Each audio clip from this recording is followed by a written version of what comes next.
is where they pay you to do anything you want, and you don't have a boss. So he got to go and do research there with some other really smart people in California, and then he got hired as a professor at the University of Toronto, where he is now.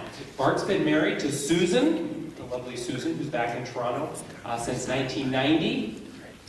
He has his son Joshua and Sophia, who's here in the front row with him, and Joel. Those are his 3 kids. He's an elder at his church, the Richview Baptist Church in Toronto, Ontario. And he says, I don't know, the best video game ever is Skyrim.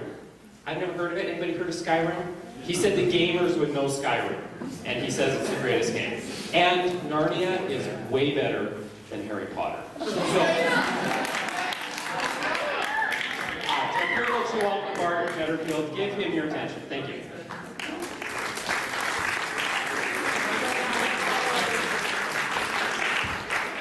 Well, good morning. Thanks, bro. Okay, let's see, I need to get my slides going here. It should be a nice blank screen. All right, so I'm getting feedback.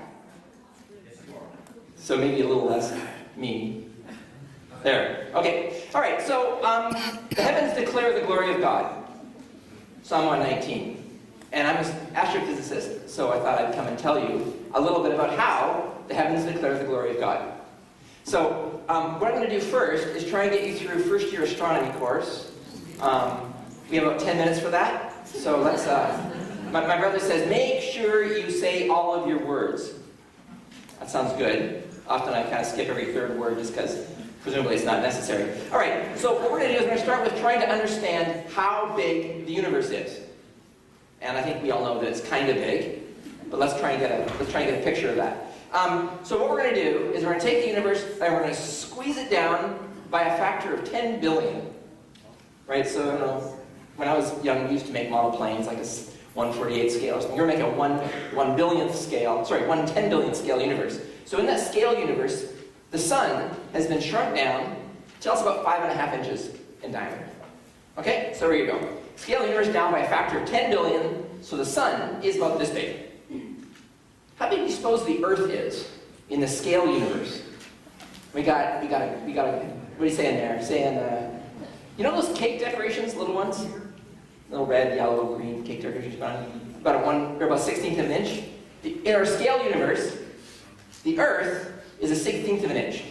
Okay, so what we've done is taken the whole Earth, shrunk it down to a 16th of an inch, but the sun has been shrunk down to about 5.5 inches. Okay, so now we're going to try and, in this reduced universe, try and understand how big the universe is. Make sense? All right, so in the scale universe, where the Earth is 16th of an inch, how far away do you suppose it is from the sun? 50 feet. So let's see, is that 50 feet, Kyle? Pretty close. Yeah, so there's Kyle there, can hold up a cake decoration, little tiny thing. All right, so if the sun's here, and the Earth is a little cake decoration orbiting the sun. So that's kind of the orbit here. Now there's actually 8 planets, used to be 9, but Pluto got demoted. Maybe you guys heard about that. So there's 8 planets. The furthest planet, I guess now, is Neptune. All right, in this scale universe, how far do you suppose Neptune is from the sun? Because the Earth is back here where Kyle is. 1/4 mile. 7-Eleven. All right. Thank you. So this is so the solar system, right? We, Earth, Mercury, Venus, Earth, Mars, Jupiter, Saturn, Uranus, Neptune. The solar system, got the sun about this big. You got the 8 planets going out to Neptune, which is at the 7-Eleven. And what else is there? Oh yeah, there's the asteroid belt, right? I guess you've seen old classic movies like Empire Strikes Back, where they're flying through an asteroid belt, and it's nothing like that. So what we're going to do is we're going to take one of these cake decorations and grind it up into fine powder and spread it around the sanctuary. And that's kind of the asteroid belt, okay? Okay, so that's the solar system. Now, the sun, as you may or may not know, is a star. Just happens to be by far the closest star, but it's a star, like all the other stars in the sky. We've seen stars in the sky before, right? Yeah, good, okay.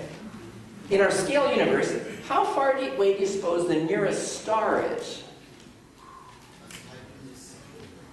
In the scale universe, we have the Earth here, the Sun, you have the Earth where Kyle is, you have Neptune out at the 7-Eleven, and then you've got the nearest star,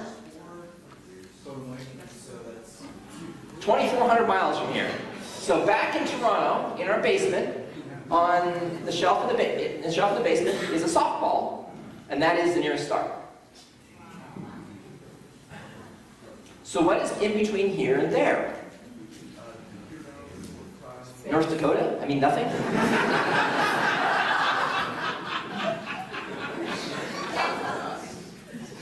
Yeah, not much. All right, so, okay. So, you get the picture here, okay? This is like a whole lot of empty space. That's what they call space, because there's a lot of space. Because it's the kind of... All right. Now, the Earth and the nearest star is called Alpha Centauri. The Earth and the nearest star are not the only stars in the sky, right? Has anyone here ever been outside the city when it's really dark and seen the Milky Way? All right, who here hasn't seen the Milky Way? And who here is unwilling to answer? Okay, so this is what you're going to see here, up on the right here. This right here. You guys have seen that. The Milky Way at night. That glowing stuff. You know what that is? The glowing stuff is individual stars. So you know a cloud is actually drops of water? That glowing stuff is drops of, well, stars.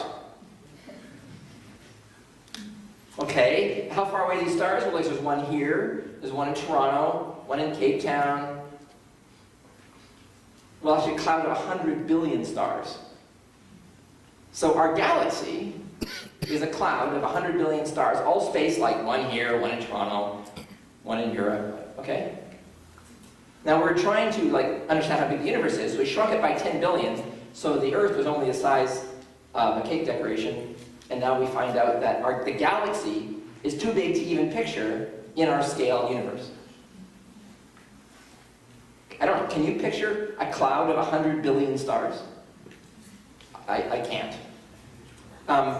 Our galaxy is not the only galaxy in the sky.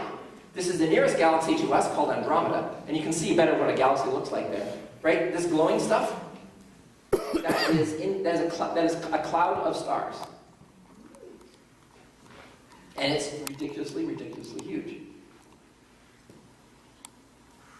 Now, okay, and Andromeda is not the only galaxy in the sky. There's actually a lot of them. So, this I think is probably the coolest picture ever taken, and I wish I took it, but I didn't. This was taken with the Hubble Space Telescope, which you've probably heard of. So let's try and understand what this is. First of all, how big a part of the sky is this? And you guys are allowed to do this in the States. You're not allowed to do it in Canada because it's illegal, and besides we got rid of the penny. Take a penny and draw a hole through the eye of the president. You can't do that through the Queen, you're facing the Queen, but apparently you're allowed to do that to the president. And then hold it up and look through that hole. That's how much sky this is. Okay, so it's a tiny, tiny, tiny little bit of sky. I don't know, maybe some of you guys play with cameras and you know about exposure times, 60th second, whatever. Okay, the exposure time on this picture was a week. So these are incredibly dim. And what's in the picture? So do we see anything we recognize? Well, yeah. I would say that, what do you think? You think that thing there looks like a galaxy? And these are galaxies here, maybe.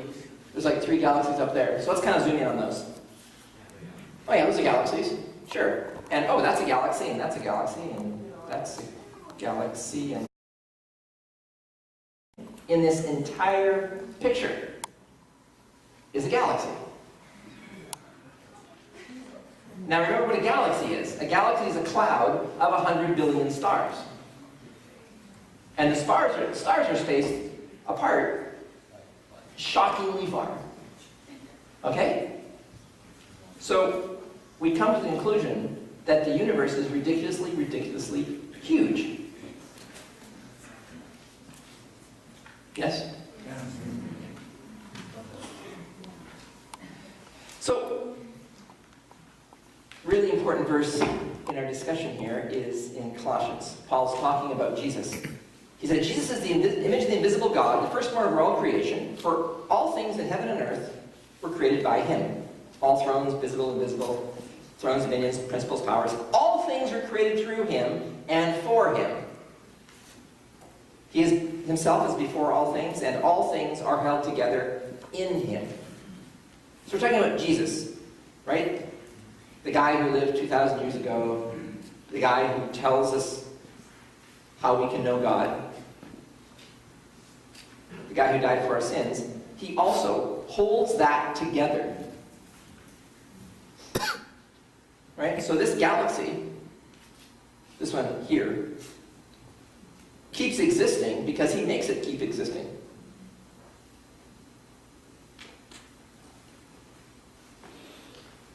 So, I don't know, for me, when I start thinking about the scale of the universe and the power of God, it's hard to really think that we end up with questions that, or issues that he can't take care of. So I think a question we want to ask, just now think about the answer to yourself. How does the size and grandeur of the universe change how you view Jesus? Sometimes you think of Jesus as being someone who can't really, he's a long time ago, he's a long ways away, but he's everywhere because he's holding the universe together, and there's nothing that ever happens to us that is too big for him to handle.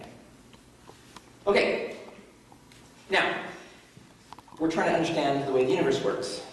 And we first find out the universe is really, really huge. Let's talk a bit more about the size of the universe. So we talk about distances. Now, usually we talk about distances in, like, miles. Or sometimes we talk about distances in hours. Yes? Like, how far is North Bend? Oh, about an hour. How far is Whistler? I don't know, 5 hours plus the border. Right? We don't usually talk about distances in miles, really. We actually talk about them in time. Make sense? How long does it take to get to North Bend? About an hour. Tacoma, about an hour, or whatever it is. Okay? Hour and a half. I don't know. Depends how fast you're going, I guess. Okay. In astrophysics, we use the same thing. Instead of talking about how long it takes for a car to drive somewhere, we talk about how long it takes for light to get somewhere. Because light is a lot faster than the car. So when we talk about Andromeda here, this galaxy, we say Andromeda is about 2 million light years. In other words, given how fast light travels, it would take light about 2 million years to get here from there. The nearest star, the one that was in Toronto, we would say that is 4 light years away. It takes like 4 years to get from that star in Toronto to here. Okay? I guess my daughter in the front row is around, 6-8 billionths of a light second away. It could take 6 or 8 billionths of a second for light to get to me. Okay, fine. Which lets us do something really, really amazing. And that is, it lets us not just look at the universe, but look at the history of the universe. How is that going to work? This is ridiculously cool that this works. All right, so let's imagine we have a galaxy up here in the top right corner.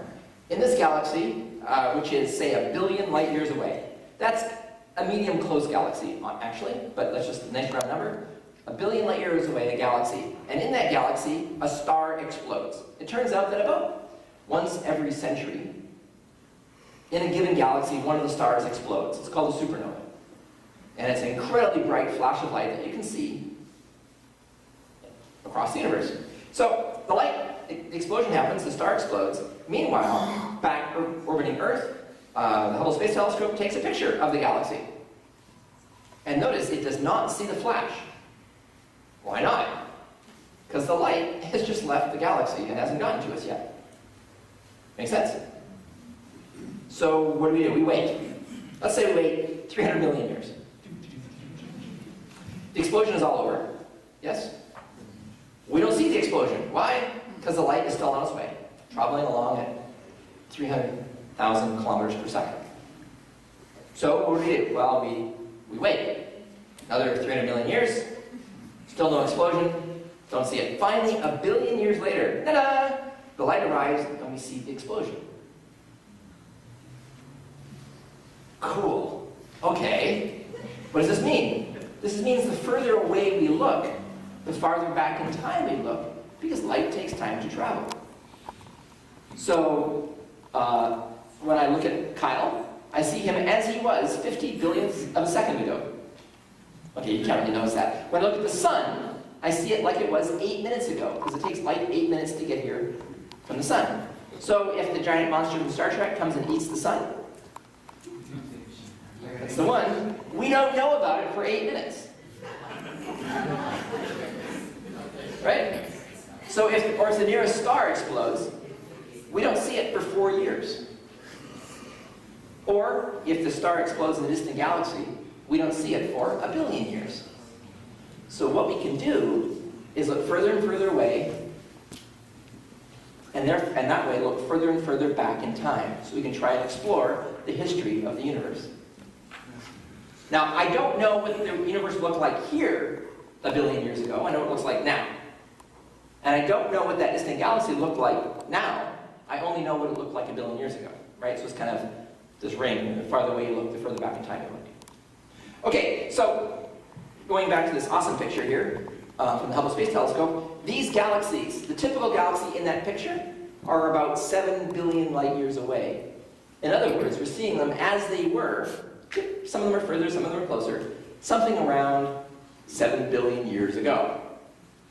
So it's kind of looking back in time. It's kind of cool. Now, something we discovered about these galaxies. Every one of the galaxies in this picture is moving away from us. And the further away they are, the faster they're moving. Now, if we look at galaxies in that direction instead, we discovered that those ones are moving away from us in that direction. And galaxies over here are moving away from us in that direction. And galaxies over there are moving away from us in that direction. All the galaxies in the universe, except for the ones that are really close to us, are moving away from us. And the farther away they are, the faster they're moving. That's interesting. It's kind of like you're the center of the universe. Right? Because they're moving away from you. Now, if you were one of those galaxies, you would say we're moving away from them. So those guys in those galaxies think they're at the center of the universe. So it kind of explains a lot. Everybody thinks they're at the center of the universe because they are. Okay. Well, that's cool. Now, we said the further away we look, the further back in time we look, right? Now, the universe is expanding. So the universe is getting less and less dense. If everything's moving apart, then things are moving apart. So if we look into the past, things were closer together. Make sense? Right? This is where our head starts hurting. I'm getting a few looks of like, we explode! Don't worry, it's hard. We're going to look further and further away, we're going to look further back in time, to when things were closer and closer to each other, to when the universe was denser and denser. So when we look at these distant galaxies, we see that a lot of them are actually colliding with other galaxies. That's because in the past, things were closer together. Make sense? So the further away we look, the further back in time we look. The further away we look, the more dense things were. The universe is expanding. Now, the universe is mostly, in between all these galaxies, it's like, you can think of it as being just gas.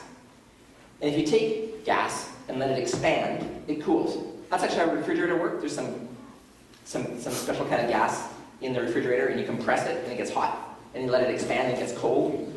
It doesn't matter, you don't care, but it's okay. The universe is expanding, and it's getting colder. So if you go look further and further away, look further and further back in time, to when the universe was denser and denser, and also, therefore, hotter and hotter. Kind of makes sense? So you look far enough away, you should be able to look far enough back in time to when the whole universe was really hot and really dense. And this is like super mind-blowing, and you can't understand it because it's hard, but maybe you'll get it, and it's, okay. Oh, my picture didn't work. Ah! Somebody stole my picture. Dang. Is that a picture thief? Okay, never mind. The picture we have is that you look further and further away, you look further and further back in time. If you look far enough away, you look far enough back in time to when the whole universe was filled with this hot, dense, glowing plasma. And really, really hot gas is like the sun, right? So if you're tracking what I'm talking about, you should imagine you should be able to go outside, look at the sky, past whatever's in front, looking far enough away to looking far enough back in time to when the whole universe was glowing like the sun. Therefore, you should expect that the whole sky is glowing like the sun. Has anybody ever seen that? No, you haven't seen that. But that's what I'm telling you should see if you're following the story. Does that make sense? Sort of, right? You look far enough away, you look back, the universe is hot, dense, glowing plasma. Okay, last part of the story here is a thing missing that I didn't tell you. You've heard of the Doppler shift? No, maybe, yes, probably, kind of. Okay, you've heard a fire engine go by. Heard that? Or a car? Or a jet? Right? You got that? When sound's coming towards you, it's a higher pitch. When it's going away from you, it's a lower pitch. This is all physics, right? You're getting bored, scared, freaked out, okay? Whatever, it's okay. When the source is going away from you, the pitch is lower. Same with light. When the source of light is coming towards you, it gets bluer. When the source of light is going away from you, it gets redder. When I was growing up in BC, we had we had green fire engines. Why do we have green fire engines? Because when they're driving away from you at half the speed of light, they look red. No, I don't think that's right, but it is true. Okay, so you get the picture here. Okay, so this plasma that we're looking at, the whole sky, look behind the rivers in front, you see this plasma. This plasma is really far away, therefore it's moving away from us really fast. And therefore, instead of being visible light, it gets Doppler shifted to become microwave light. It's a color of light your eyes can't see. You know about visible light. Now, you know the old kind of electric stoves with the spiral burners, you know those things? And you turn them all the way up, they start glowing red. You turn them down a little bit, they're still giving off heat. Your hand can feel them, but they're not red anymore. That's because they're giving off infrared light. Your eyes can't see it, your hand can. That's a color of light your eyes can't see.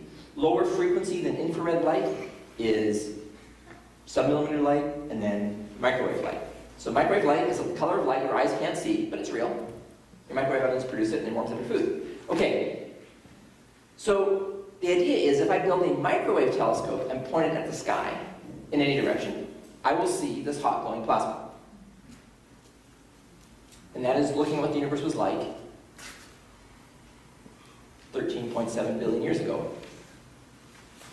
Cool, so how are we going to do that? Turns out that the atmosphere absorbs microwave light, so you don't care about this picture, ignore it. The point is that you want to get out of the atmosphere, you want to get out of the telescope, you want to get in space. So what you can do is you maybe build a satellite and fly it in orbit to take pictures of the universe. The problem is that costs $1 billion, and they don't let graduate students work on it, so instead we fly on balloons. And this is ridiculous, right? So we can fly a 3-ton balloon, 130,000 feet in the air, and keep it up for a month. Which is pretty nuts. And that's great. We fly through. So early on, I worked on a telescope called Boomerang, which was designed to look at this plasma. It's a 2-ton telescope. It's like a killer robot on a rope. We go down to Antarctica to fly it, because then it won't land on anybody, and the sunlight keeps the balloon up. So McMurdo is a really beautiful place, as you can tell. It's a volcanic island, and there's nothing along it except for people. Outside of town, about 15 kilometers outside of town, they built us a barn to put the telescope together. We go down for a couple months. They're just getting ready to launch. So the balloon, it's a huge balloon to try and lift this 2-ton telescope. The balloon is made of like sandwich bag material, and when it expands, the inner diameter is about 100 yards. Wow. It's really, really huge. But of course, it starts out only 0.5% full. Maybe we can understand this. If you take a helium balloon outside and let go, what happens? And as it goes up, the pressure inside it builds and it pops, right? So we don't want the balloon to pop. So instead, we inflate our balloon only 0.5% full. So we launch it, and up it goes, and as it goes up, the gas inside expands and expands by a factor of 200 to find that the balloon is completely full and it pops. No.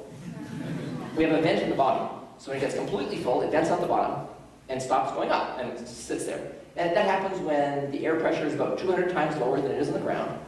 So that's around 35 or 40 kilometers high, so 130,000 feet.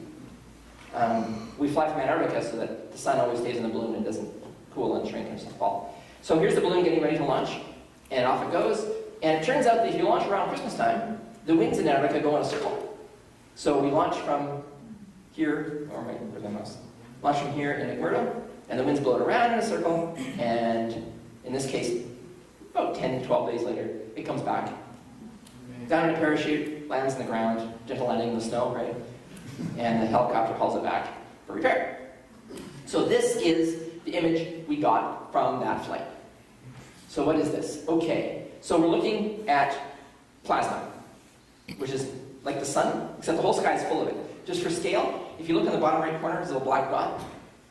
See the little black dot there? That's for scale, is about how big the moon looks. Okay, so this is a huge chunk of sky like this. Okay? This is what's behind everything else in front when you look at it in the microwave. And I've done a massive color stretch. What it would have looked like was almost completely uniform, but we just stretched the colors. The darks are a lot darker and the whites are a lot brighter, like turning the contrast up all the way or something. So you can actually see the fluctuations. These fluctuations, we're seeing what the universe was like about 13.7 billion years ago. And by studying this plasma, we can find out a whole bunch of really cool things about the universe. We can find out what the universe is made of. It turns out we can discover the geometry of the universe, and we can also discover the age of the universe. So what did we learn from this flight? Right, here we go. We learned that what the universe is made of. The universe is about 5% made up of normal matter that physicists call baryons. That's normal matter. What do I mean by normal matter? I mean, like, anything you can see, touch, smell, taste, like everything you'd ever think of. So if you're thinking of it, yes, probably that. Right? Dust, cheeseburgers, I don't know, stars. Okay, that's 5% of the universe. Everything you can think of is only 5%. Then there's another big chunk here, about a third, which is dark matter. What do you mean by dark matter?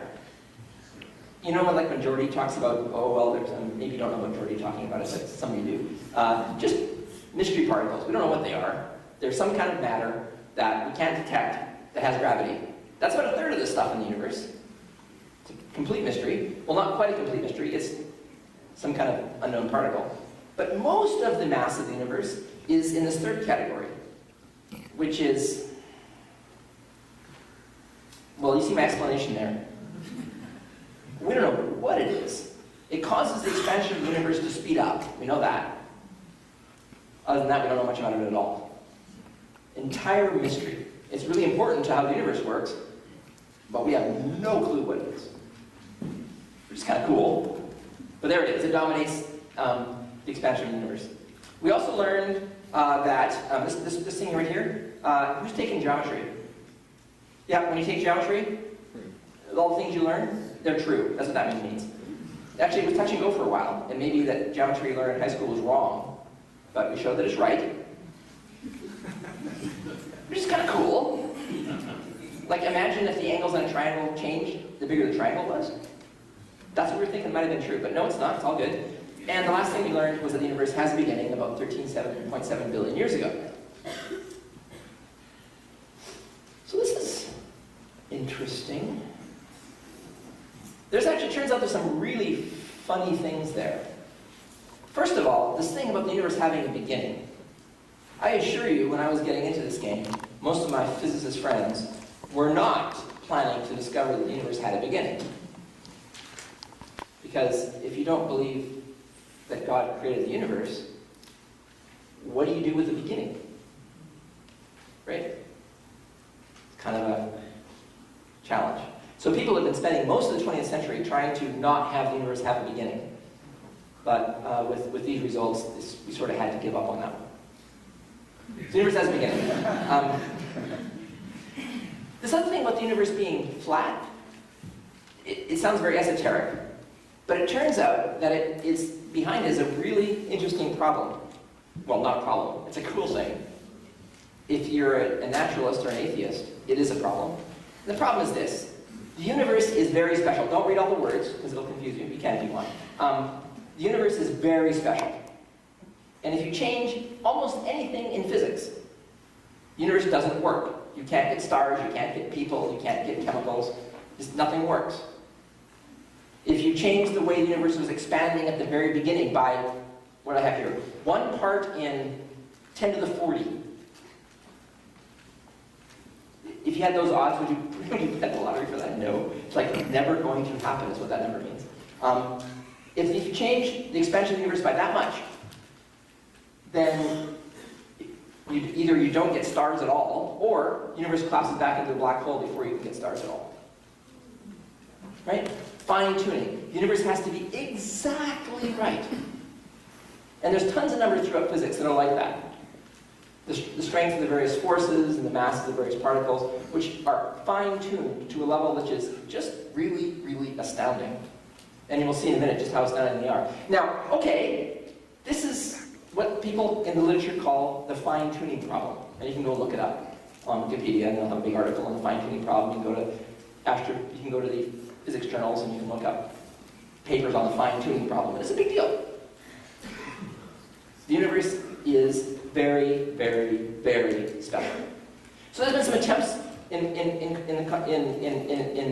physics to try and explain this fine-tuning problem, right? The universe is very special. Now we're like, God created it. Why are we trying to? Okay, well, if you're a physicist, you'd like to try and come up with some kind of story. A compelling one, which was a big deal right through most of the last decade, was a thing called the anthropic principle. And when my wife first heard it, she said, "What?" Okay, here's how it works. Imagine there are an infinite number of universes. Sounds good? We've seen that Star Trek episode. Okay. Infinite numbers of universes, every one slightly different. Every possible value of the first expansion of the universe is in one of the universes. Every possible value of the mass of the electron is in one of the universes. Okay? Infinite number of universes. Well, in that case, even if something is super unlikely, it'll still happen an infinite number of times, right? It's infinitely big. You have an infinite number of chances. It'll keep happening. So, you can get a universe like ours. So it seemed like the solution to the problem until a friend of mine up in Alberta resurrected some calculations that had been done in the 19th century by a guy named Boltzmann, which point out that it's way, way more likely that a brain, a human brain, will suddenly form in space out of nothing. You can calculate the probability of that. It's super, super low. It's stupid low, but it's still more likely than our universe forming.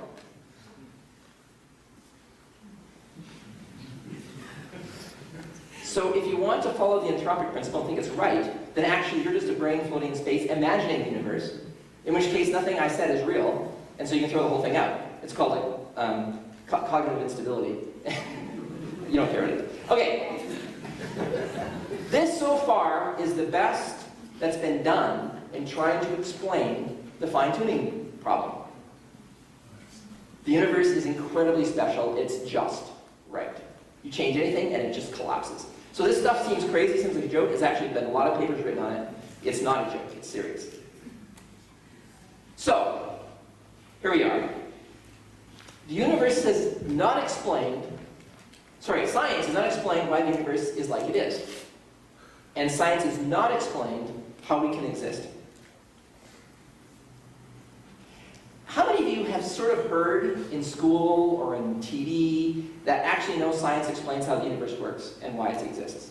Who's heard that kind of story in school or on TV?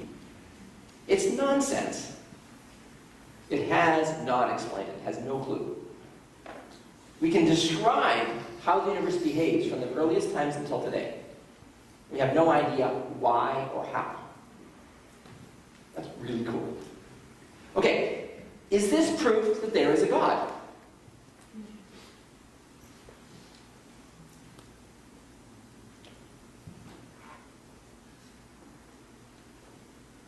I would say it's pretty good evidence. But the next question is important. Do you think science will ever be able to explain why the universe is like it is? And if they did, would that mean there is no God? Is it either we can explain the universe or there's a God and not both? Now, right now, we can't explain the universe. But I think that there's been stories told to people that, oh, well, if science can explain it, then there's no God. which doesn't make any sense at all. Because even if you come up with an explanation for why it happened, it's still God who's sovereign. It's still Christ who created it. It's still Christ who sustains it. Right? And the last question we really have to always consult ourselves is, why do we believe or not believe in God? And generally, it's not because we have some issue with explaining the Big Bang or something. It's not what it is. It's Christ, it's the Holy Spirit in our hearts. So, okay, I think I have a few more minutes. 15 minutes. 15 minutes. I can go on, or we can do questions. Anybody want me to go on? Anybody want to ask questions? All right, going on wins. All right, so I'm going to tell a completely different story. This is a little bit more about how God actually works in what we're doing, right? This is a complete left turn. A little bit more science. See that, remember the picture of the Milky Way? See that black stuff in between the stars? This right here, this stuff here is dust, blocking the stars behind it. And it's inside that dust that stars are formed. I'm going to go through this science part pretty quick because it's actually kind of boring. It turns out that anything that's warm glows, things that are super hot, like tens of thousands of degrees, millions of degrees give off X-rays, tens of thousands of degrees, ultraviolet light, thousands of degrees, visible light, hundreds of degrees above absolute zero is infrared light, like the burner on your stove, tens of degrees, submillimeter light, and 3 degrees is microwaves. So if you want to look at things at those temperatures, you need to build telescopes that can see light of those temperatures. We talked about that. So we built a telescope called BLAST, which was a telescope designed to look for submillimeter light, trying to look at where stars form. And if you're not following, it doesn't matter, except it's a really cool telescope, and I spent years building it, and it was a real blast to build. It's basically a killer robot on a balloon. Right? It's this giant robot, and it steers around, and it makes funny sounds. No, it doesn't make sounds, but you can control it with your computer, and it's great. So we flew it in 2005 from northern Sweden to northern Canada, and we had a problem with the mirror, so we couldn't focus it. So we tried again, went down to Antarctica in 2006. You get to fly to Antarctica on a C-17, which is kind of a cool plane. It's got seats, unlike the old planes we used to fly on. Land on the ice. This is the McMurdo Sound. At this time of year, the ice is about 7 feet thick. But by 2 months later, it's actually open water and ships come in here. So here we're just landing on the frozen ice. There's our town that we live in again, live in the dorms. Outside of town, they built us new and better buildings. So the old barn actually got buried in snow. It's buried. So it's on the list of things to remove from Antarctica because they have to. So as long as it's on the list, it's fine. Well, the treaty says they have to remove it. So they don't say when. So they have on the list of the buildings they're going to remove. So there it is. Okay, so in the meantime, they don't have the buildings sink anymore. So we've got these new buildings. They're all on skis. Turns out this building here is, it's the largest building in the world on skis. And there had to be a largest building in the world on skis, and it's there. It's great inside, all the comforts of home, graduate students, heated floors, everything you need. And so we spent a couple months down there building BLAST. There it is, all decked out in its shininess, getting ready to fly. On the launch vehicle, there's the balloon. Balloon releases, stands up, away goes BLAST. And then we spend the next 2 weeks staring at screens, mostly being bored, occasionally panicking when something breaks, which only happens when I'm about to go to bed and get a call on the phone saying, "Ah!" And I'm trying to figure out what's going on over the phone. Okay, so the winds were not as good that year. We didn't come right back to where we wanted. We came back and landed up on the plateau of Antarctica, which is fine, I guess. So during this flight, we'd have a number of things happen, and we prayed about it, and we worked it out to get it fixed. And I've been sort of vocal about, hey, God answers prayer. And some of my students nodded their heads, and some of the students go like this, and my other professor goes like, yeah, whatever.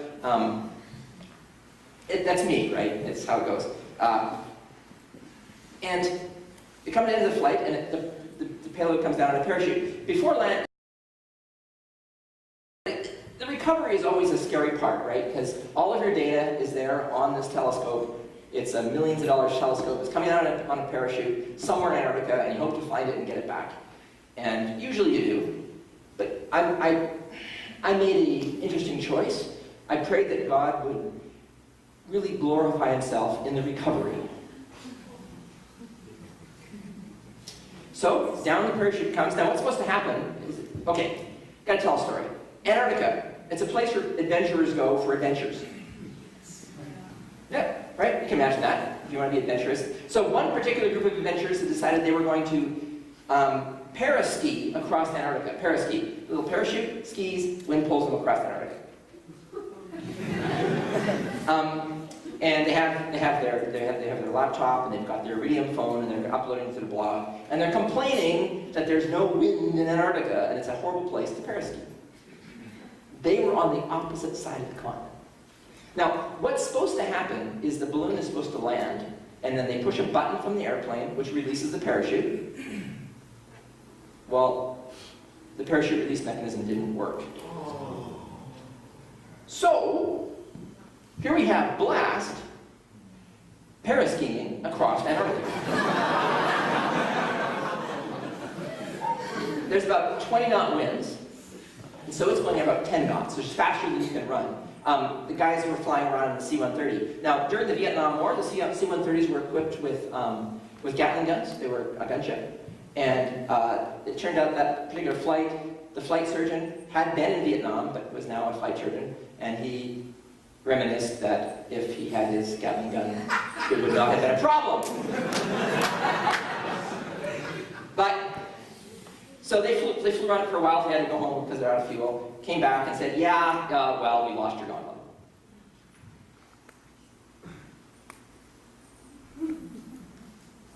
That's an interesting way for God to answer prayer.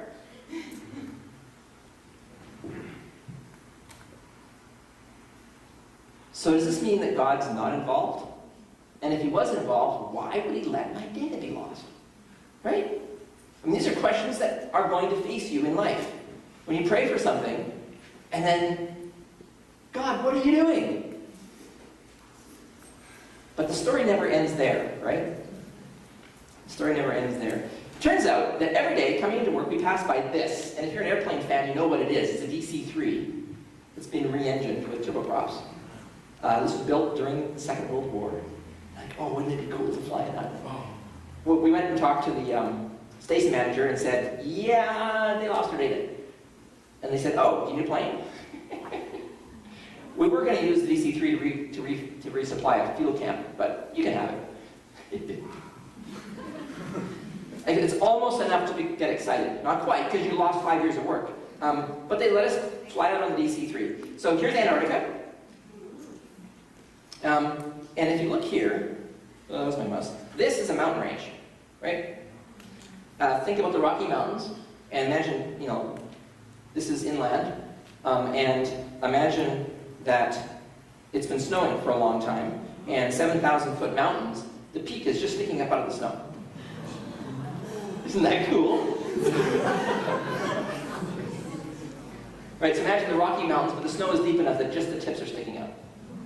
So, we flew up the Beardmore Glacier. You can see that this is a giant glacier with snow flowing down between the mountains, but it's flowing like a few meters a year or something, more than that. And what happens is that at the top of the ice shelf, where it started to flow down, you get these giant cracks called crevasses. They're like 15 feet across and maybe a quarter mile deep.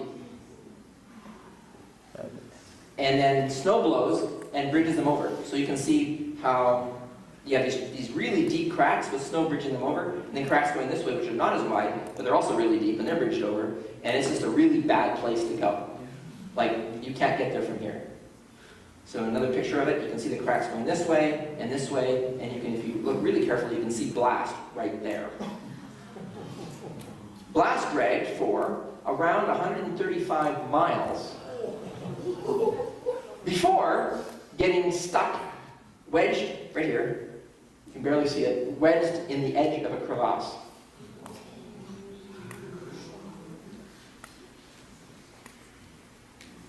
It was bad, and then it got worse. around the gondola. The bad news is you can't get there from here. Now, our data are all on a hard disk on the gondola, in a tube about this long, this big around. When we told the station manager we're going to go up looking for this tube, and he says, well, how big is it? About this long, how big around, this big around, okay. What color is it?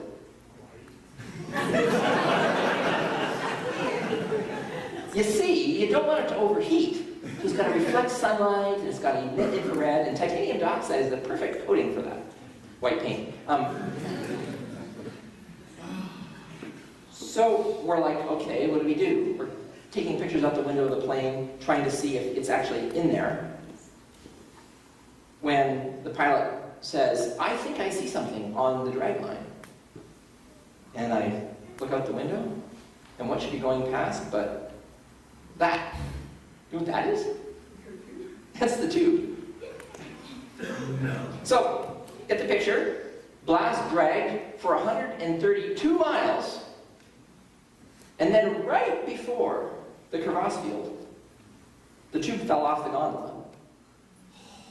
And then dragged into the crevasse field. So the picture you have here is, you can see in this picture here, there's the crevasse field there, and the tube fell off right there after dragging 132 miles. Turns out, you can land twin otters there. And so they did. They landed, they recovered the data, and there you go. Let's see, skip all this. Here's the picture we got of the Milky Way. This is star-forming regions. This is actually the cold dust. Blue is where new stars have formed. Red is where they haven't formed yet, but they will shortly. Which is really awesome. This is like, no picture like this had ever been taken. So this is pretty fantastic.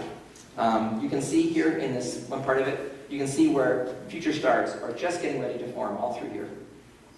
So we got an amazing view of star formation. Okay. So we found the data, laying in the snow in Antarctica. We had a successful flight. Does this change your thinking on whether God was involved? Well, he answered my prayer. I prayed that God be glorified in this recovery. And in fact, completely unrelated to this, there was actually a filmmaker making a movie on our project. And he got to record all this, and in one of the interviews, he asked my collaborator, well, we had this discussion, and if we find the data, would that be evidence that God answers prayer? And Mark says, I'll consider it. Well, it's like, okay, it was just good luck. Why do we believe what we believe? Is it because the universe is great and has no other explanation? Is it because God answers prayer in our lives? And he does? I think we believe what we believe because of the Holy Spirit in our hearts, and whether our hearts are softened to Jesus.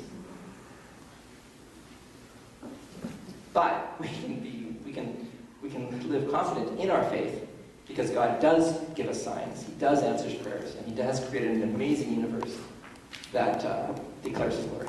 Thanks. Wow.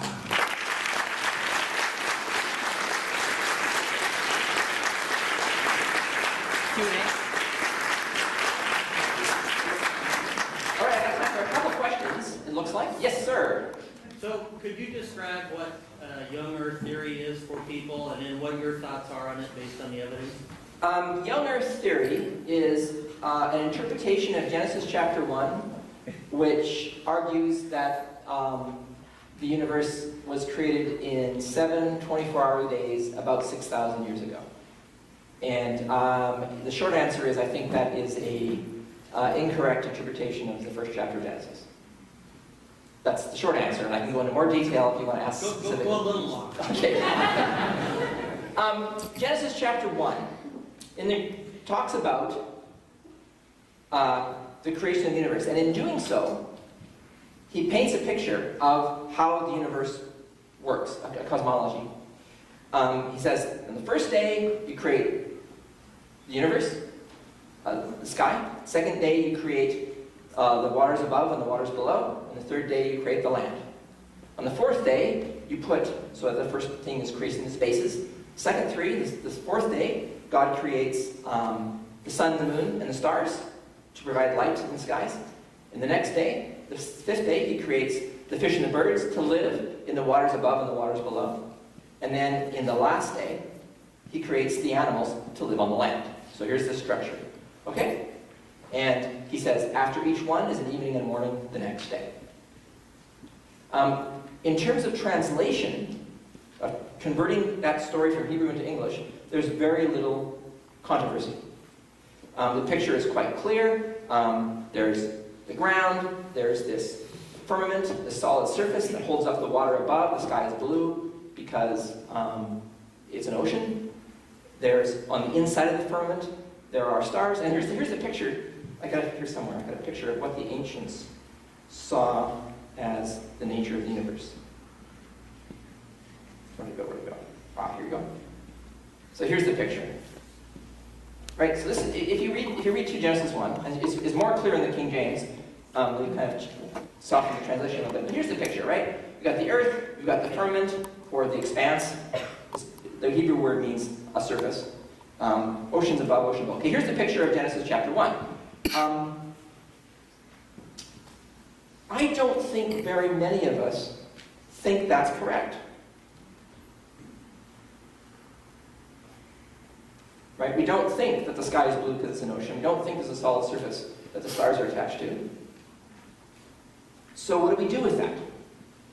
Now, it's also true, interestingly, that Genesis chapter 1 does some other interesting things, like on the fourth day creates the sun. That's after 3 evenings and mornings. So let me start wondering, what's the writer talking about here? It turns out this cosmology is the standard cosmology of Egypt at the time. Except, if you look at the Egyptian pictures of this, these are all gods. The waters above are a god, and the waters below are a god, and the sun and the moon and the stars are gods. Right? And so the Egyptians have this picture, but they have them all as gods, as deities.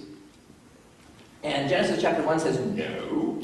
All these things that you know about from cosmology class, God made them. And they were good. He made them intentionally by his word. They're not by chance, not by some other random gods, not by some other thing. All the stuff that you learn in school, which, who knows, maybe our picture of cosmology will change again. It's changed before. But the message doesn't, and that is, whatever it is, God did it. Intentionally, it was good. He did it his way, by his power. And I think that's what I would take away from Genesis chapter 1. I think that I don't want to get too concerned about the fact that they're using a first millennium BC picture of how the universe worked to say that. What they're saying is, what the writer is saying is, God did it. He did it intentionally. He did it his way. Is that? Thanks. Any other questions? Yes? How do you have the conversation with a colleague who, because you are a Christian, thinks you're an idiot? How do you have that conversation? How do you represent your faith?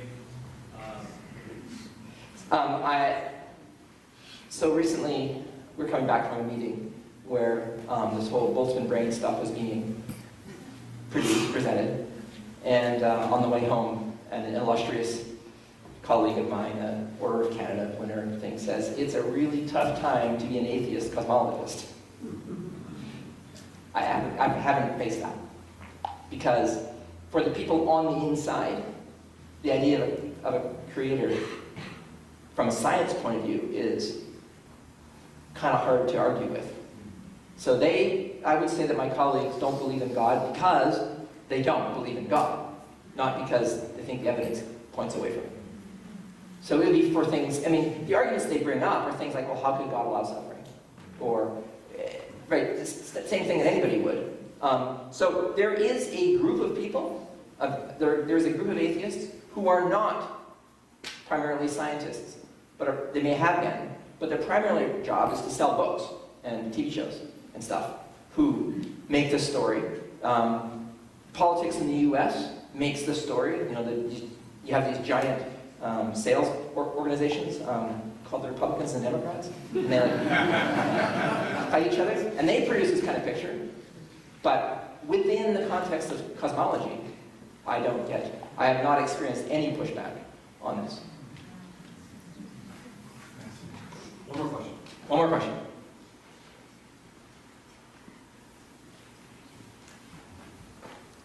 Do you see evidence of any planet or any place that might be able to support life, number one? Well, in the last 5 years, we've started to do a much, much better job at detecting planets.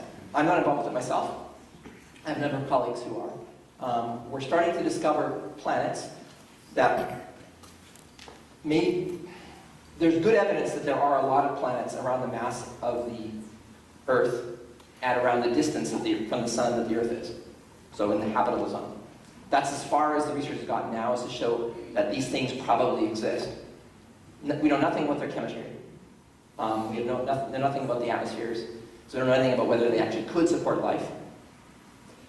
The big thing is a biology question, really, which is we have no idea how life actually starts. People have some vague theories, well, maybe lipids and something or other, and okay. So we don't really know. So could there be planets that support life? The best I can do there is to try and do what C.S. Lewis does and think, well, do I think that God would have other life in the universe? And then make my guess based on that, but it would be a guess. And at this point, your guess is as good as mine. So there's a lot of work being done to see, is there life on other planets? We don't know. We don't know how to calculate the probability of it. Like, it's a huge unknown. But I think in the next 20 or 30 years, we'll start to know what fraction of planets actually have life. It might be 0. We don't know. Cool. Thank you, Dr. Netterfield.